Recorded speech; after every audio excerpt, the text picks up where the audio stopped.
Welcome. If you have Rahu and Taurus, this is the video for you. Your past life was one of tremendous amounts of trauma, but just as much you've experienced the heights of heights, the most angelic of frequencies. No one ascended higher than you in these alternate and metaphysical realms, while simultaneously no one has dived as deep into the hellish realms of demonic energy, possession, control over the mind, over the soul, the spirit, like you.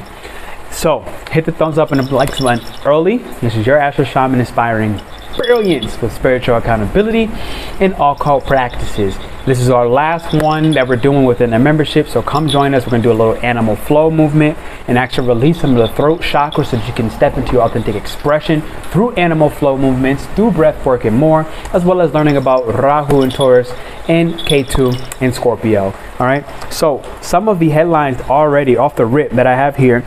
Rahu is home in this particular sign, being Taurus. Okay, the North Node in Taurus is, in Vedic astrology, Rahu in Taurus is the most happy, because Rahu wants material gains. Rahu wants material success. It wants things to materialize. It doesn't want things to stay a fantasy. And so what's beautiful about this is the North Node in Taurus, y'all are promised, as long as you stay steady and stick to the plan, massive abundance, but it'll be slow abundance. This is a turtle wins the race type of story and narrative. Okay, you're also going to want to learn how to focus on gaining stability with your own personal assets, because in past lives you were linked to kings, royals, people of the highest status, the highest enclaves that you joined or were recognized as some of the most powerful families. This is like having a family crest. But in this life, you're here to go ahead and create your own resources, buy your own house, not depend on the wealth, the power, the success, the status of the emperor or the ambassador or someone who is widely known as successful in their particular culture and society through your past life. So you got to really learn to discover your own personal values in this particular life, and also as a part of it, start watching and witnessing rather than overreacting. Because in your past life, you were somebody who didn't have the direct power. You were powerful by association. And so your power was going through a tremendous amount of struggles. And what you've learned to do as somebody behind the scenes is to overreact, to go over the top, to use drama, to use chaos, to confuse and create a crisis that didn't preemptively exist. This is a part of your past life with Ketu and Scorpio, or the South Node, Scorpio or the South Node in the 8th house.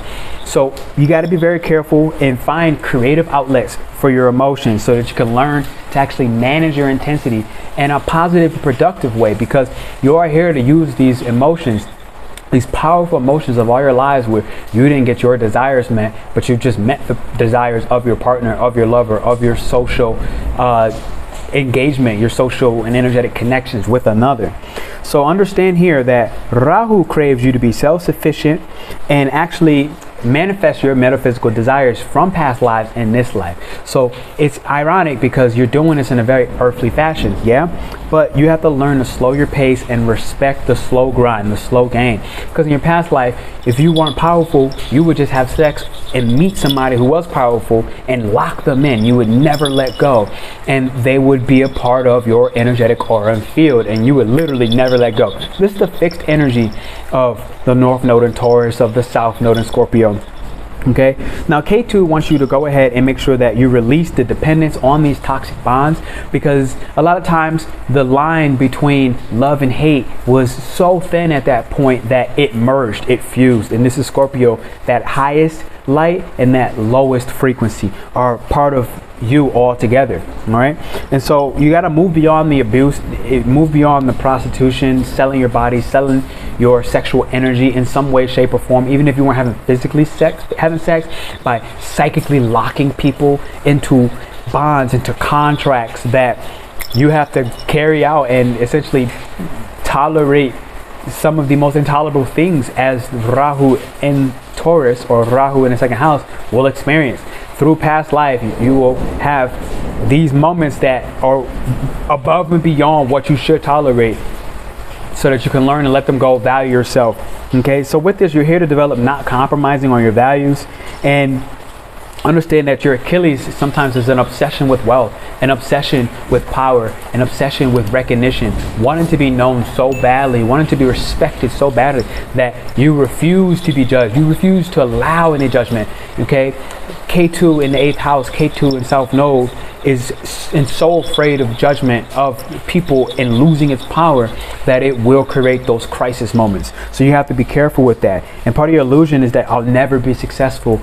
But this is really where you self-sabotage yourself, because you just don't know in this life and have a tremendous amount of experience with the North Node in the 2nd house or North Node of Taurus with experiencing wealth and abundance for yourself. Experience what success means for you as an individual, not what it meant for the people you are connected with, for the enclaves, for the societies, for the kingdoms and the queens, the kings, the jesters, the politicians, all those people that you were once connected with past life. They had a different definition, but you're here to discover what it is for you in this life. So when you rise in the morning, one of the things you want to do is to really attune to your individual direction.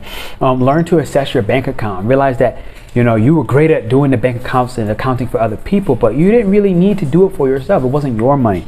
So that's what I have for you. I have some affirmations that are going to be a part of the membership, as well as self-reflection questions. I'll give you one of them. The key question for self-reflection is, what am I afraid of? And this is one of the biggest things. Scorpio deals tremendously with fear, and it stores that fear in the physical body or in the body of another if it doesn't want to tolerate and handle that. But in this life, your fear will manifest in your body for when you essentially handed off that energetic weight and assignment to another person who you were connected with, and they in exchange gave you something that you found valuable or worthy enough. And one of the affirmations that I have for you is, slow and steady wins the race. Okay, slow and steady, the turtle wins the race. And this is a great affirmation if you have the North Node in the 2nd house. All right, you don't want to focus on gaining rapid investments, doing Bitcoin currencies and taking risk on the stock market. This is not going to work for you in this life.